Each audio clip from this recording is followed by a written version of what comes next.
पूर्व की बात है, क्योंकि पिछले वर्ष भी एक कार्यक्रम हुआ था 31 जुलाई को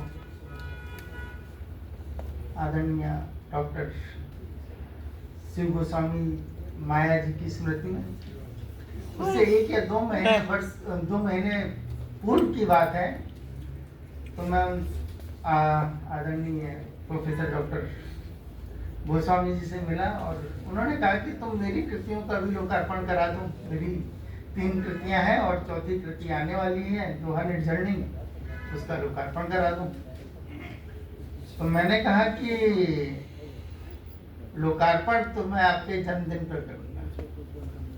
तो कहने लगे वो तो 30 जुलाई और 31 जुलाई को तो पहली कार्यक्रम है, 30 जुलाई को मेरा जन्मदिन होता है।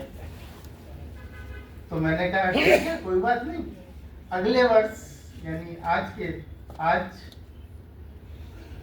जो है चारों किताबों का लोकार्पण कर देंगे। तो उन्होंने मुझसे कहा क्या मैं तब तक जीवित रहूंगा? मेरे लिए ये सब मतलब कानों में गूंजते भी हैं और आंखों में आंसू भी आते हैं, क्योंकि मेरे लिए बहुत भावुक बात हो गई कि उन्होंने मुझसे कहा और मैं किसी की बात को पूर्ण नहीं कर सका। और उन्होंने पता नहीं उस दिन मैंने कहा कि क्यों नहीं रहेंगे, तो पता नहीं उस दिन सरस्वती मेरी जबान पे क्यों नहीं आई, उनकी जबान पे क्यों आ गई। और जबकि तब वो एकदम स्वस्थ थे, बिल्कुल स्वस्थ, कोई बीमारी नहीं थी, कोई कुछ नहीं, कहीं कोई भी दूर दूर तक कहीं नहीं लगता था कि वो 1 वर्ष बाद हमारे मध्य नहीं होंगे।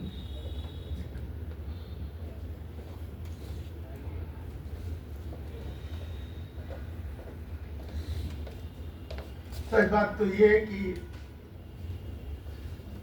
उनसे पता नहीं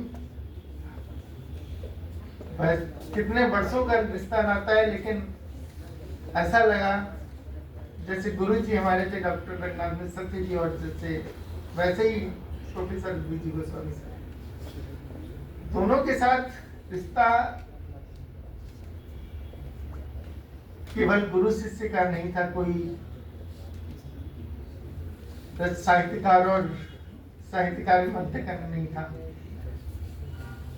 कभी कभी ऐसा लगता है कि कुछ रिश्ते ऐसे होते हैं जिनको कोई नाम ना ही दिया जाए, वो सारे रिश्ते सारे नातों से बड़े होते हैं। उनका ना होना मतलब ये मंच उनके बगैर इतना सूना लगता है कि कहने को नहीं। पहले गुरुजी चले गए, फिर आप ही चले गए।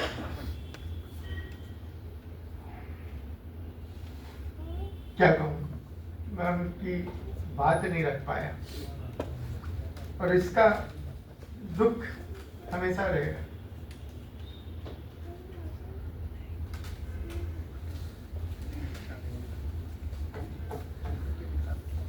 तो फिर बात आई कि मैंने अनुराग जी से कहा कि मैं उनकी बात पूरी नहीं कर पाया। एक काम करते हैं कि 30 तारीख को जब उनका जन्मदिन होगा तब उनकी कृति का लोकार्पण करेंगे। अनुराग जी ने सहज स्वीकार कर लिया। मैंने कहा कि उनकी 4 कृतियों का नहीं करेंगे, हर वर्ष एक कृति का करेंगे।